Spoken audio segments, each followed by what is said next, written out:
আমরা দুর্নীতি দমন কমিশন প্রধান কার্যালয়ের নির্দেশনা মোতাবেক আজকে বিআরটিও নীলফামারীতে অভিযান পরিচালনা করেছি।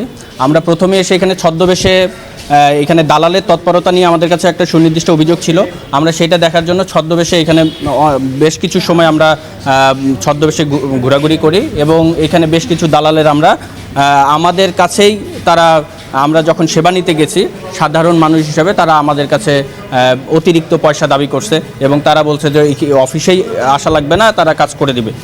তো এইরকম আমরা পরবর্তীতে দুইজন দালালকে ধরতে সমর্থ হই এবং নির্বাহী ম্যাজিস্ট্রেটের উপস্থিতিতে তাদেরকে জরিমানা করা হয়। পরবর্তীতে আমরা যখন এই অফিসে এসে বিআরটি অফিসে এসে সহকারী পরিচালকের কাছে আমরা বিভিন্ন সময় যে এখানে পরীক্ষাগুলো হয় এই পরীক্ষার খাতা এবং খাতায় নম্বর এবং হচ্ছে তাদের যে এইখানে নম্বর সহ বেশ কিছু জায়গায় আমরা কিছু অসঙ্গতি লক্ষ্য করি। যেমন পরীক্ষায় সে নম্বর পেয়েছে সর্বোচ্চ, অথচ দেখা গেছে ভাইভাই যে ফেল করছে। পরীক্ষায় খাতায় পরীক্ষার্থীর অনেক খাতায় স্বাক্ষর নেই, পরীক্ষকের কোনো খাতাতেই পরীক্ষকের কোনো স্বাক্ষর নেই। তারপরে হচ্ছে যে দেখা যাচ্ছে যে একই কোশ্চেনে এক খাতায় দেখা গেছে রাইট করা হয়েছে, এক জায়গায় রং। তো এইরকম আমরা বেশ কিছু অসঙ্গতি পেয়েছি।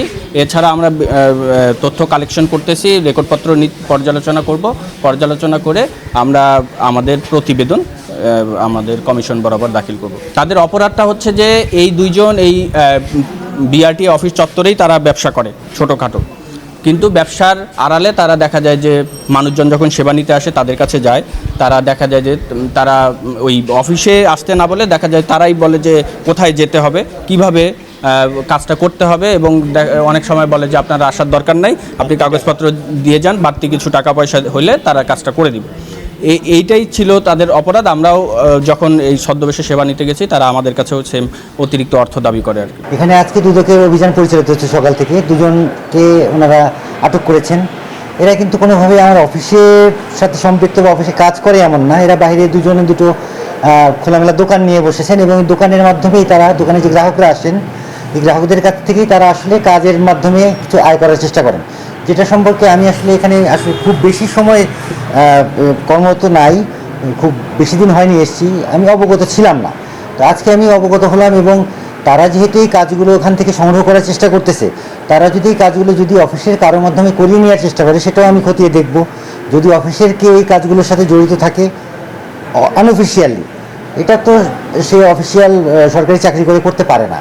সেই অনুযায়ী আইনগত যে ব্যবস্থা আছে আমি সম্পূর্ণ ব্যবস্থা গ্রহণ করব এবং আরও দু একজন ব্রোকার হিসেবে যাদের নাম এসছে তাদের আমি আজকে প্রথম নাম শুনলাম এবং তারা এখানে ঘোরাফেরা করছিল, ওনাদের অভিযান পরিচালিত হওয়ার সময় তারা পালিয়েছে শুনলাম। তো এদের বিষয়ে আমি নামগুলো টুকে রেখেছি, যদি আমি প্রতিনিয়ত খোঁজ খবর রাখবো, যদি তাদেরকে কোনোভাবে এখানে পাই আমি সরাসরি আটক করে আমি মোবাইল কোর্টের মাধ্যমে যথাযথ ব্যবস্থা গ্রহণ করব।